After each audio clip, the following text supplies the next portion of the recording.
Can't see you. I can hear you loud and clear. Okay, our first question is from Gabriel Gonzalez with Cape Side Press. Okay, go for it, Gabriel.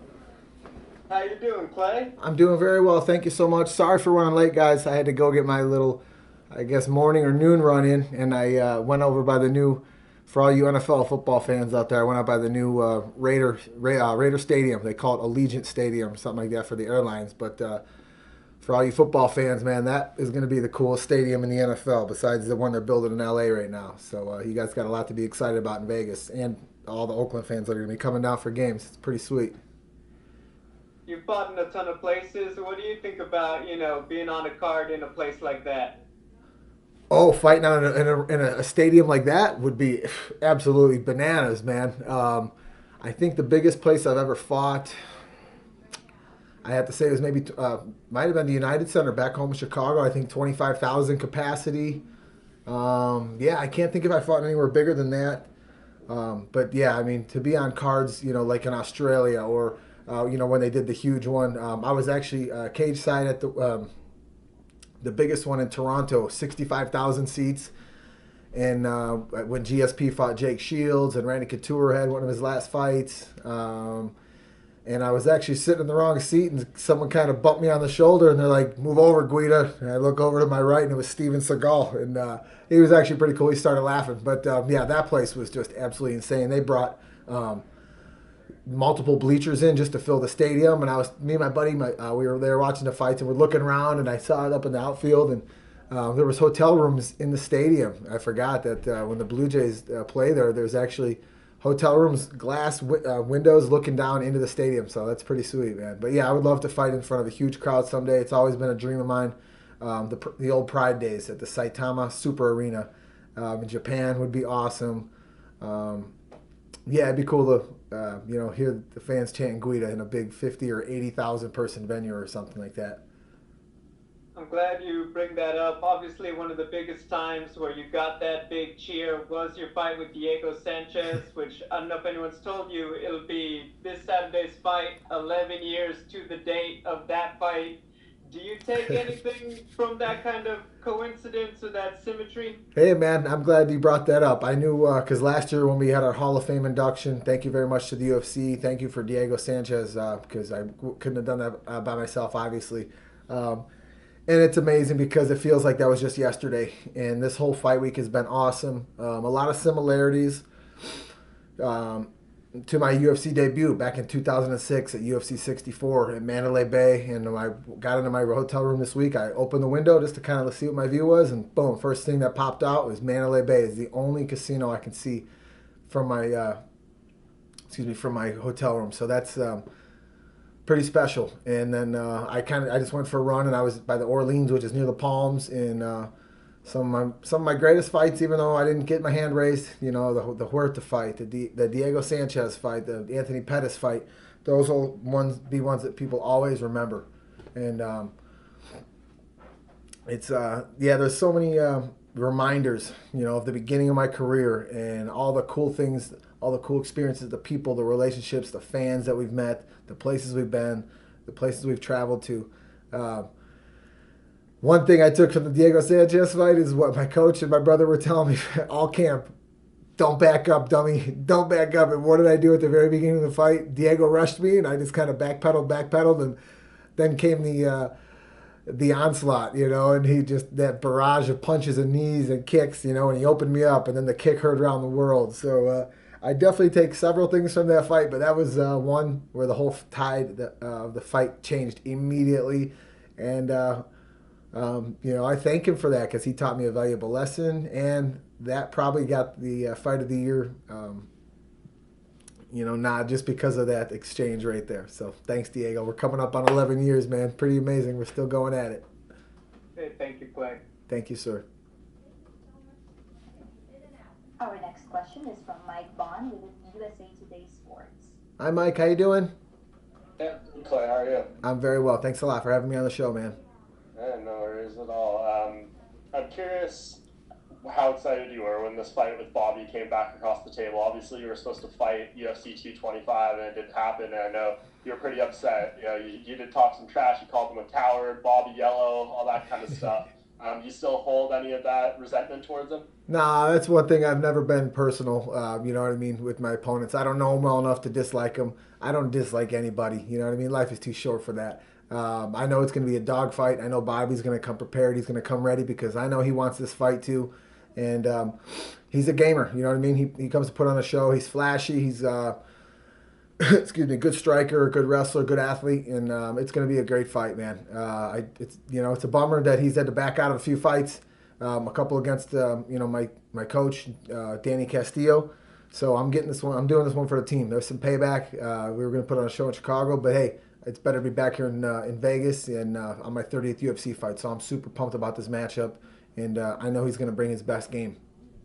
Yeah, so at the time, was it just frustration that you had lost a fight, maybe uncertainty around that, and it kind of just came out a little bit towards them? Oh man, it's just hyping up the fight. That's all. You know what I mean?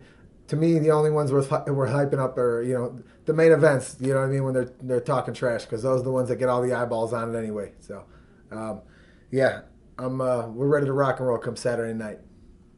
Well, and I'm curious, one last thing, the elements going into this fight on Saturday. You're a guy who feeds off the energy of a fight night, of a Yep. crowd, all that kind of stuff. None of that is going to be there on Saturday. How do you think that's going to impact you, from a mental perspective, from your energy in the cage, all that stuff? Yeah, you make a good point, man. But I tell you what, we got people coming. We call it the Guida Mafia: friends, family, teammates, relatives, coaches, kids I've coached from coast to coast are coming out to Vegas, and don't be surprised to hear that Guida chant throughout the strip, throughout downtown Vegas, all over the place, man. I know it'll be silent there, but I know each and every one of our fans and friends, family members, they're going to be right there with me like they always are, man. So we put on a show for the fans. It'll be kind of cool to be able to tune them out a little bit and focus on the coaches. But that's one thing I think sets real competitors apart and the best athletes apart from the rest is being able to focus on the task at hand. And I've always been able to hear my head coaches and my brother, my cornerman. Even when we're fighting in a jam-packed stadium like Vegas, or Anaheim, the Duck Pound, I fought Ben Henderson. You know what I mean? It's just that's really what sets the best apart from the rest. So I'm pumped that everyone's going to be out here, and to me it'll be like I'm sure you've heard this a lot. I grew up from a lot of wrestlers, but yeah, I grew up in a small little village where there'd only be maybe 10 people in the entire gymnasium. So it'll be like that, or just another sparring session at the gym, man. So task at hand, get the hand raised, and just go out and have fun like we always do. Yeah, and one more actually. Do you think the small cage benefits you? Because I know you fought there before, right? I like the palms and stuff, so you're a little more familiar with this environment than a lot of these other fighters will be. Yeah, well, my last fight here was against Anthony Pettis, and I believe it's that same 25-foot WEC cage. So it definitely favors me. Everyone knows I like to close that distance and make it a dog fight. So come Saturday night, you guys will see. Well, thanks, Clay. Thank you, sir. Next question is from Damon Martin with MMA Fight. Yo, what's up, Damon? How you been, man? I'm good, Clay. How are you? Very well. Great to hear from you, man. Absolutely. So, I kind of follow what Mike said there. You are a guy, we all kind of wish we could bottle your energy going into a fight. But do you feel like that actually will help you, going and coming out to your music and Jason, giving you a couple slaps? Like, you always have that energy, and I know you do feed off the crowd, but do you feel like that will help you, that you always are you always keep that energy going into a fight? Because some people have said it is weird walking out without a crowd and not having people cheering, things like that. Yeah, I think it's only going to benefit us. You know what I mean? I'm able to channel that aggression, channel that excitement, into my coaches, into the fight. And you guys know how I get. Sometimes the walkout is more fun and more exciting than some of my fights. You know what I mean? So that minute or 90 seconds, however long that walkout is, man, to me, it's I say it all the time. It's a rock concert. I'm the lead singer. I'm the sound guy. I'm the drummer. I'm the lead guitarist. You know what I mean? I'm the manager. I'm security. That's my concert. That's my stage. And nothing's going to change, man. I'm going to lead the dance come Saturday night, with or without a crowd. I know people be cheering across the country, across the world for us. And the fact that it's on ESPN, I just found out. I thought we were going to be on ESPN Plus. I hope I'm not speaking out of turn, but I'm pretty sure the whole card's on ESPN. So I'm pretty pumped about that. It's awesome. Yep, you are on ESPN. That's true. Sweet. With that being said, you're a guy, Clay. You've been around the sport and been fighting at the top of the sport for so long and so many years. I had this conversation with Jim Miller about a week ago. Like, Mhm. what do you feel like separates guys like you and Jim and maybe a Joe Lozon, those guys who have been around, continue to fight the best guys in the world, and have a career? You mentioned you debuted in 2006. We got to be honest, the guys who were fighting at the same time in 2006, the list of guys still fighting in the UFC today is very, very slim. You know what? That's a great point you make, man, and I can attest it to just simple toughness, durability, and the never say die attitude. If it's something you really love, you're always going to keep passion for it. You're never going to let that die. You know, that tradition. And that tradition started years ago when I was 6 years old in the sport of wrestling. I got in this before I even knew, you could make money at it. I used to call it vending machine money when I used to fight on, some of these old, these old Midwest organizations, the Extreme Challenge. Monty Cox would give me and my brother what I call vending machine money. We would get like $50 after a night of fights. You know what I mean? And that was literally all we could spend it on, man. We would go right to the vending machine at the little hotel that we would be put up at, in Minnesota or Iowa or Indiana or Wisconsin or somewhere in Illinois. So obviously the first passion, the first thing is always, it's got to be, you got to love the sport. You got to really, want to do this for, first for the love of it, then, second, make a living. And we've been very fortunate to, have some success at this. And, number one, the sport of wrestling has gotten me here. It's kept me here. And I feel like I can speak on behalf of guys like Jim Miller, you know what I mean, who is, I've looked up to for so long. I was lucky to get in there and, have a short go at it with him. And, Jim's one of those guys. Donald Cerrone's he's got 30, I think the most 34 or 35 fights between him and Jim Miller. They have the most fights ever. It just comes down to mental toughness. And, I've had 1,000 wrestling matches in my life just about. So it's at the end of the day, it's all about wrestling, man. And last question to that point. We see the videos you training out with the guys at Team Alpha Male. You're still in there. You still love it. Seems like you always have a smile on your face. Would you say your passion for the sport now is just as great as it's ever been? Yeah, absolutely. What Uriah Faber has done, I call it the MMA Mecca, or his gym, the Mecca of MMA. What he's done over there, and not to mention we've got a new 12,000 square foot addition. So it's literally one of the biggest gyms and probably in the country. I think we're pushing 40,000 square feet, and what he's done for the sport. What he's done for his members, what he's done for the city of Sacramento is astronomical. You know what I mean? To see guys not just come from around the U.S., but people come from all walks of life, all over the country. All over the world to come and train with Team Alpha Male, and that speaks volumes, for Uriah, for the brand that he's created, and he's never asked for a penny from anybody. He's always done it just out the goodness of his heart, and being there for the last 5 years is really helped, get me to that next level, that next stage of my career, and that's what's going to keep me here for a while.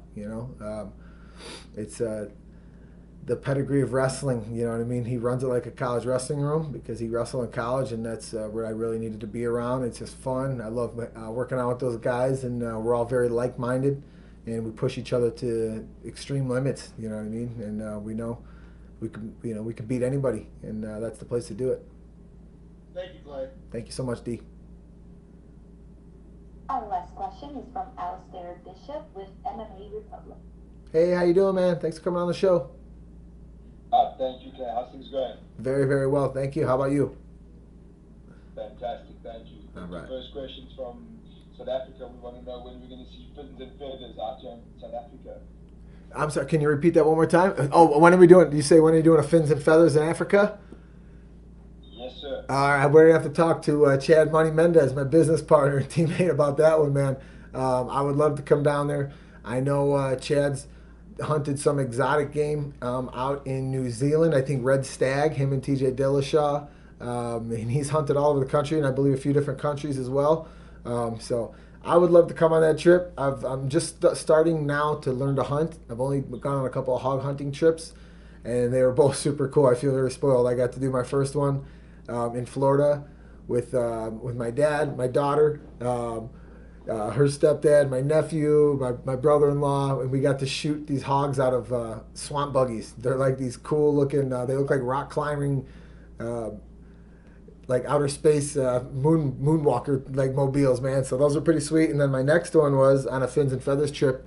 Chad Mendez asked me to go on a helicopter hog hunt for him because he couldn't make it.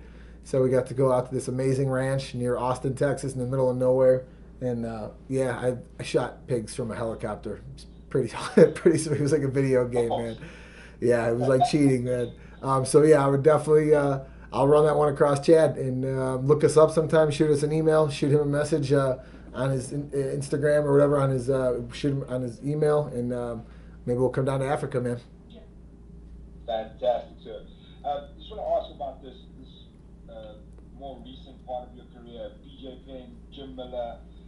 You had a little session in the quintet. Gregor Gracie, Renato Sobral. Yeah. It just seems like you've carried through this excitement and just generally having a good time.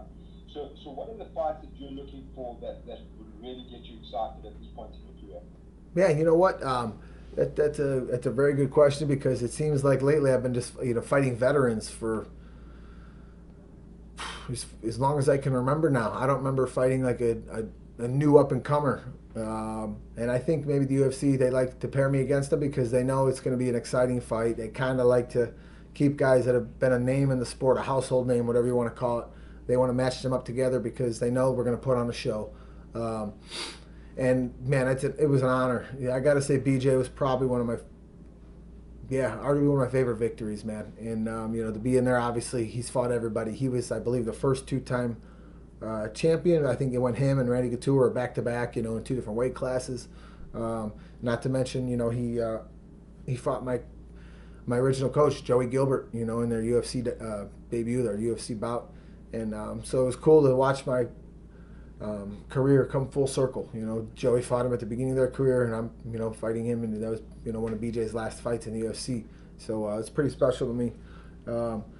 Yeah, Jim Miller was, just fight a veteran like him, was good at everything, was incredible. And then I got asked on short notice to do that quintet ultra, the Sakuraba grappling event. And I've never, a lot of people don't know this. That was the first time I've grappled competitively, and I might be one of the only humans that has ever grappled a Gracie member family, in their first time ever. You know what I mean? When there's points on the board and things like that. So that alone was, I had to step up my game, man. And that was an honor to compete against the Gracie. And then, of course, I went against Renato Babalu Sobral, who was like 240 pounds, and I was like 165. So it was like me going against my brother, but he's way bigger. And that was super special. And to be on that stage in Vegas during fight week, New Year's week, pretty much, so many, legends in the crowd. Fabricio Verdun was right there. All the guys that were competing, Mark Munoz was there.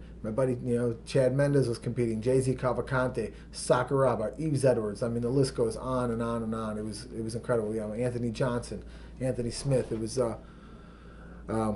Mark Coleman came in there at the end. You know what I mean? He was like, "No way, this is the coolest thing ever!" Like you could tell he was so pumped. He wanted to jump in there and compete too. So events like that are great. I really wish we could do more of those because something, even when I hang up the gloves in MMA, I'm always going to continue to coach wrestling and get on the mats with, with my students, with the kids I coach, as long as I can. And one thing I would love to do is, still compete in grappling because it's an addiction. It keeps you in shape. It's fun and it's competitive. You know what I mean? So that drives me. But getting back to your question, some fights I would love to have in the future. I've said it before, I'll say it again, I'll never back down on this one. Nate Diaz has got it coming to him someday. I beat his ass once, I'll beat his ass again. If he ever, toes the line and they stop protecting him, you know my number, Nate. So don't be scared, homie. You know where we're at, buddy. Fantastic. Last one from me, Clay. You spoke about fights with Diego Sanchez and those real hard-hitting fights that you've seen throughout your career. What do you think has been the key to your longevity after going through such kind of heavy fights? What was the question? What's the key to my longevity in the sport after so many fights like Diego Sanchez and fights like that? Is that what it was? Yes, sir. Yeah, I attested all to I owed all the sport of wrestling just from a young age, it teaches you durability. You know what I mean? It teaches you mental toughness. It teaches you confidence that you can bring into life, not just on the mat, but in the business world, in family life. You know, every facet of life, and builds mental toughness, physical toughness. You know, fitness. You know, you're healthy. You know, Faber says it all the time. Health is the ultimate wealth. You know, and I believe wrestling teaches you those values at a young age that you carry with you through your entire life, and just being smart, taking care of my body properly, and you know, never laying off that gas pedal. You know what I mean? It's I'm either, you know, getting ready for a fight, or I'm coaching wrestling, or you know, I'm staying in shape, or I'm traveling. I'm always doing physical activity. I'm fishing. I'm on the water. You know what I mean? I'm chasing around my daughter. You know, hanging with my nieces and nephews. You know, I'm on the wrestling mat with these kids, and constantly, it's constant evolution. You know, and I think it's good. You know, to stay physically fit, you know, through those ways that are fun, that are active, and you know, putting in the, you know, I get to perform come Saturday night. That's what it's all about. I want to put the best show on for you guys, because you guys, you know, spend your hard-earned money on it, and it's the least I can do is, you know, give you guys a good show. That's what you deserve. Fantastic. Thank you, sir. All the best for Saturday night. Thank you so much, man. Cheers. That's all we have for you today, Clay. Thank you. Thank you so much. Have a great day.